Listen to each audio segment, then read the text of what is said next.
a way of life, a way of life. Islam is a way of life, a complete way. Islam solves all of its problems. Allah leaves no stone unturned. Perfect with no flaws at all are the laws of Allah. A way of life, a way of life, a way of life, a way of life. Islam is a way of life. Alhamdulillah Rabbil Alameen, wa sallallahu wa sallam ala nabiyyina Muhammad. All praises due to Allah. We ask Allah to exalt, dimension, and grant peace to the Prophet Muhammad sallallahu alayhi wa sallam. Brothers and sisters in Islam, welcome to a new episode and a continuation on the topic of marriage. I'm your host, Abu Mussab Wajid Akkari. With us in the studio, we have Brother Saleem Al Aamry, Brother Assim Al Hakeem, Brother Abdur Raheem Green, and then Brother MOhammed Al Shareef. As promised, we will deal with issues pertaining to, specifically, does the outer appearance have anything to do with the internal relationship with Allah? So go ahead, sir. I think because we're discussing the qualities that we're looking for in a woman, we all know we look for the one who is religious, but we were discussing what does it mean religious really. But alhamdulillah, Sheikh Asim, we all agree, certainly I do, that she's going to make kitab and sunnah. That's what she's always ready to go back to this.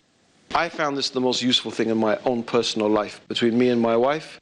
The fact that we're always ready to go back to the book and the sunnah. We have a disagreement, we're ready to go. It's a fantastic attribute to have.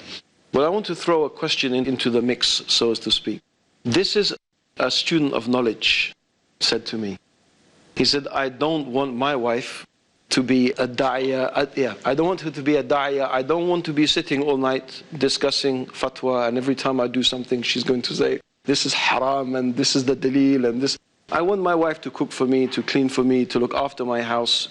She should be religious. Is he married? Yeah. Yes, he's married. And I don't know his wife, whether she fits this criterion, but she's certainly not known to be amongst the female students of knowledge. And what do you have to say about this, Sheikh? Bismillah ar-Rahman ar-Rahim, alhamdulillah, wa salatu wa salam, Rasulullah wa sahbihi wa sallam. First of all, I believe that this brother, a student of knowledge, is looking for a second wife. So he's looking for any justification. This is his first wife. This was his criterion before he got married. Second of all, this is problematic because on one side, we have Umar ibn Khattab, may Allah be pleased with him, saying that I would love a scholar and a wise man to leave his brains outside his house when he goes to his wife and be like a child with her, meaning playing and jubilant and having fun. Leave his scholarly manners. So his wife says, should I serve food? He says, inshallah, it is permissible. What is this? She's your wife. MashaAllah. Some of the practicing brothers play football together. You're playing soccer. Come on. Akhi, pass the ball. Jazakallahu khayran. And if he's running behind his opponent, Ya Fir Allah, give me the ball. What is this? He says, no, everything has to be Islamized. Islamized. Yeah. This is not the way. But unfortunately, some of the brothers, and we will get into this later on, hopefully in this life, not in another life.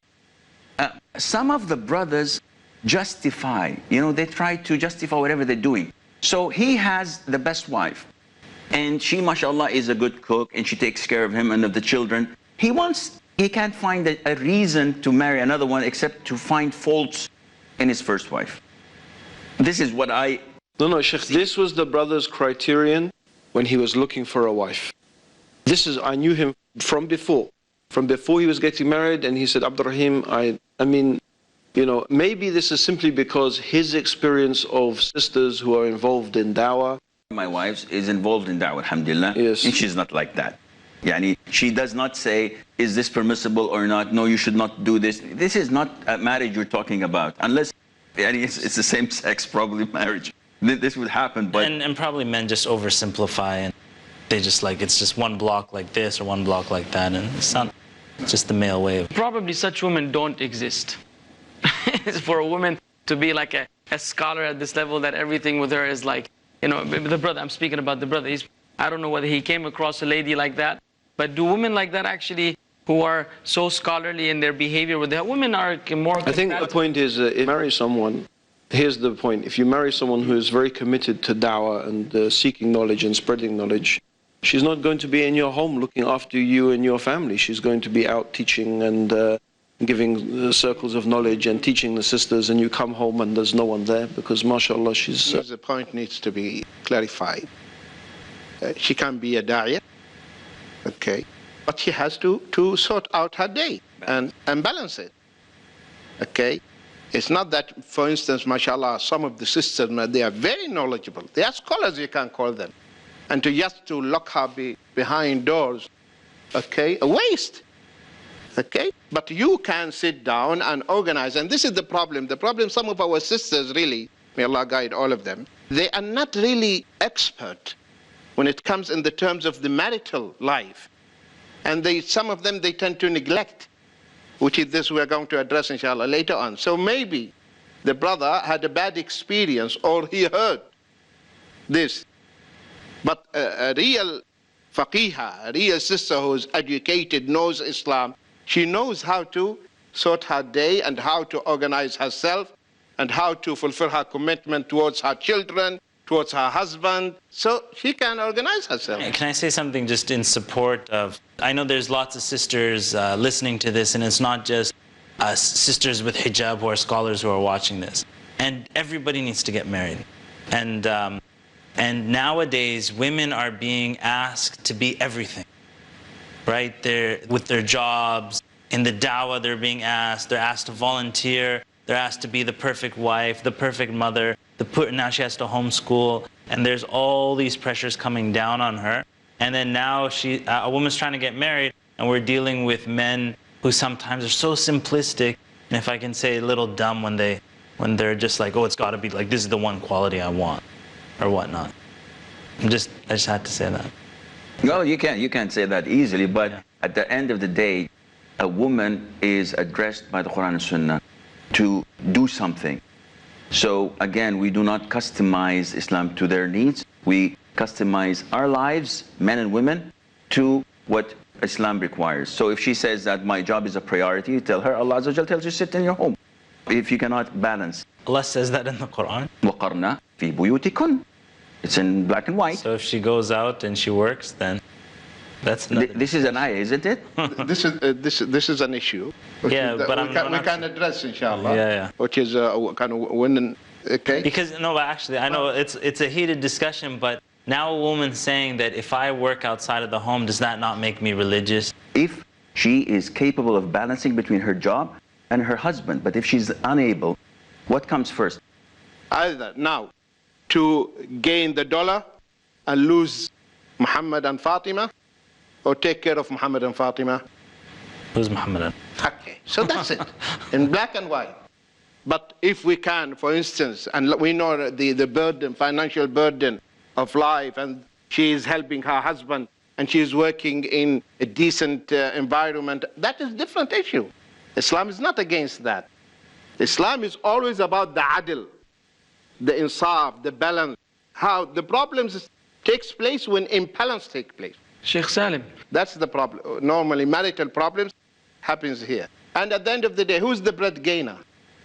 The woman? So many people living in different parts of the world, they find by absolute necessity, sometimes both the man and the woman have to work. It's a survival. It's how you survive financially. Yeah. But I think people work these things out. I mean, hopefully we have this maybe a very monochrome viewpoint of how things are, but in reality, life is quite complex. And I think brothers and sisters, alhamdulillah, work these things out. I mean, I want to go back to the root of what a man's looking for. A man's looking for looks. And I know we're being all nice and it's like, it sounds good, oh, marry this woman, marry. But at the end of the day, the man's just looking for looks. By the way, it's not a problem to look for looks, right? The Prophet said, look at what pleases you, I'll tell right? you where the problem is, though. Because if a woman is wearing hijab and she's dressed modestly, the other woman is propping herself up with high heels, with makeup, and if they were in a lineup, the woman who's dressed immodestly is stepping out, and she's gathering attention. So we actually have a problem here that the brother is getting mixed signals. The sister's not putting on makeup, she's dressed properly, yet she's the better wife. And the one that's out in the open, who's not necessarily, the best wife for this person, she looks better. So, So what I'm saying is that I think we need to give some guidelines, reminders for the brothers that just that outward beauty needs some guidelines too. That you shouldn't just look for that outward beauty. that's what the hadith says. Yeah. No, I'm fine with that. Exactly. That's what the hadith says. They should not be deceived. That sister who wears hijab is as beautiful as the one, but she doesn't outwardly show it. Of course, she doesn't display her beauty. Yeah. Yes, before we go on, we're going to take a short break. Stay tuned, we'll be right back inshallah. Of life, a way of life. Assalamu alaikum wa rahmatullah, welcome back. So you had posed a critical question. There are many looking for looks, but yes, there are many, many more now who just want a good wife that he can have a peace of mind with. Surely beauty is a preference, is a bonus, but do you really think nowadays, from your experience, this is still the ultimate criterion, beauty or religious commitment? What have you experienced in your emails, your contact with people, your mixing with people? Well, I believe that it is not the only, but it's a added value. People put it on their priority list, but definitely, if you say, Wallahi, I met this gorilla, and she is extremely righteous and practicing, we said, with all due respect. So, yes, it is important for them to be practicing and forthcoming towards da'wah and abiding by the Quran and Sunnah, but there is something acceptable. So there is nothing wrong in that. But this is not the only thing that makes a good wife. There are so many other things, as Shaykh Abdur Raheem indicated, that you might find someone who is abiding by what looks to be the Quran and Sunnah on the surface. The way she deals with others. Yes, practically, what should those criteria be? Well, for example, let's tell them, let's say, look for this, look for that. I personally, aside from what externally looks like a practicing person, I believe that a woman has to be, if I'm going to marry one, if I were to marry one, she has to be a person who is content and satisfied. See, I get tons of emails. What does that mean? I'm going to get to that. I get tons of emails from brothers saying that, no matter what I do, my wife is never content. And one of the reasons for women to be admitted to hell is being uncontent and ungrateful. In the hadith, authentic hadith, we were told, the Prophet tells us that Ibrahim, peace be upon him, visited his son Ismail when they were in Mecca. And he had not seen his son for a long time because both of them were messengers and they do as they're told. So he went into the house and he met his daughter-in-law who did not know him. So she hosted him as a guest, an old man in his 100 years of age. And he asked her, how are things? He asked her about his son, and she told him that he's out working.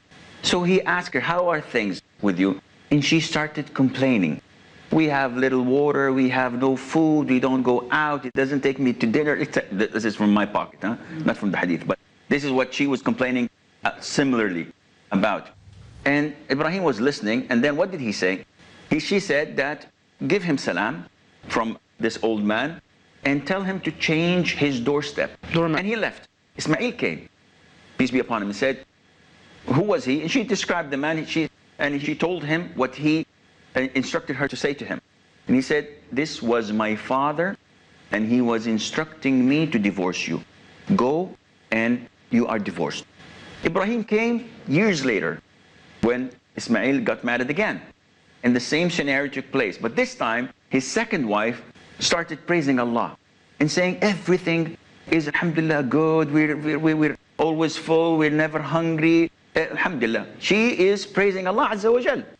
Ibrahim gave her the same advice, but he told her to say to her husband, to read him the salam and tell him to keep his doorstep.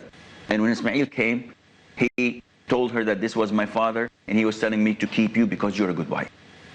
So the issue of content, not every one of us is capable of being financially fit. Not all of us can give a car to his wife, or a driver, or a big mansion, or pocket money, or to do this, or take her places, send us flowers. But not every one of us is able to do this. So a righteous wife is the one who's tolerant, who is patient, who knows the condition of her husband, and she is always content. Yeah, I mean, I remember advice a friend of mine gave me before I married. When I first converted to Islam, he gave me a piece of advice about the sort of woman you should marry. He said, Abdur Raheem, don't marry a woman who loves the dunya. If you marry a woman who loves the world, you will be a slave.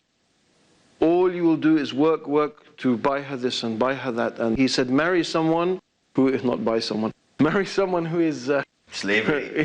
stuff. Yeah, that's it. That's forgetting. I finished that one. Position. Yeah, but no, I mean, he said, marry someone who is exactly how you described. She's easily content. She's happy with little, whether you have it, whether you don't have it. It's very true. I've seen some brothers in misery. SubhanAllah. Criteria that I advise brothers. I say that, you know, when you get married, you know, the focus is, oh, her beauty and you know, you want some religion, stuff like that. But when you have a child, there's no doubt that you will love your child more than you love your wife. And the same goes for the women. There's no doubt that the mother loves the child more than she loves her husband. How come? No. Okay. You have to justify that one. We have children. We have children here. We all have children here. I love my wives. More than your children. More than my children. Okay. There are different levels of love. I'm too scared, man. I have to declare this. My wives are watching. There are actually different levels of love. Okay? There is love, which is, as you know, it is ibadah, act of worship, loving Allah, loving the Messenger. This type of love is ibadah. There is love, okay, which is a must, it is obligatory. Okay, loving the deen, loving whatever Allah subhanahu wa ta'ala imposed. It is obligatory to love it, even if you don't practice it, even if you don't do it. For example, a sister, she should love the hijab, even if she's not wearing it. She should not hate it in her heart. So when she sees a sister wearing hijab, say, MashaAllah, Tabarakallah. Inshallah, one day I will wear it. So she will get hasanat. So this type of love is obligatory. There's a type of love which is haram, and loving the haram, and the natural love. So there is love which is innate, instinctive, something built within. So loving your wife is natural. Loving the children is natural. But here there is advice for the sisters, which is really, many brothers are complaining, that the moment they start having children, the husband is neglected. Yeah, different type of love, yeah. Because he is busy with the children. No, here you need to also strike the balance. I'm curious though. How can one reach the point where he knows that, okay, I love this child more than my wife or my wife? I mean, how does one really reach the point where they can... We'll understand it if I finish the point. Exactly. I'm bursting to please finish the point. Okay. This is what I meant. Okay, so maybe I exaggerated when I said about, you know, oh, loves this more than that. But no doubt, you love your child, and you love the best guidance for your child, and you want your child to go to Jannah. True. This is going to be one of your top goals in your life, is to see your child go to Jannah. The wife is going to become the teacher of this child, no doubt, in those beginning years. So, and the child is going to become a mirror reflection of that mother. So what I tell people is, I said that when you have a child, you're going to love your child so much, and in some cases more than your wife, and your wife is going to be the one influencing the child. So ask yourself, when you go and search out a wife to get married, this brings us back to the whole point here, is what qualities do you want your child to have? And go and find that in the mother. So when you make your list of, oh, I want a wife that's beautiful, I want this, like, no, what do you want your child to have as well? Somebody might say, I want my child to pray 5 times a day, I want them to learn Arabic, I want them to do this, I want them to have good character. And then you say, now let me go find a teacher for this, for my child to be. And then this is even, I would say that you making the intention, that's a beautiful way to go about it. That is the meaning of that deen, brother. And I think that's what the Prophet ﷺ meant. Because the word of the Prophet ﷺ, that deen, is so comprehensive, and this is one of the miracles of the Prophet ﷺ. He would say a few words, very concise, but they covered the whole thing. So the sister that you marry is the sister that fears Allah subhanahu wa ta'ala, obeys Allah subhanahu wa ta'ala. Sister who will help you and facilitate the way for you to reach the Jannah, save herself and save her family. Sheikh Muhammad's point is correct, because there's a hadith I just remembered that highlights the importance of the wife over the children. So this is a very important thing. to have. The Prophet told us, the best of the righteous women are the women of Quraysh. The best of women to ride camels are the women of Quraysh. They are the kindest to the children and the most obedient and loving to the husbands. So it is a very important point. Not only that she's knowledgeable, that she is, mashallah, praying night prayer, this is good. But how is she with the youngsters? If I propose to a sister, and I know, I got this call a couple of days ago here, and a sister is crying on the phone. You're with me in the car, I believe. And she's saying, I cannot love my child. I have one child. I don't want any children. I hate children. And she's crying. She said, I told her, how many children do you have? She said, I have an 8-month-old girl. And I told her, you love her? She said, no. I said, subhanAllah, think again. She said, yeah, but I don't like children. And she broke down. This is shaitan.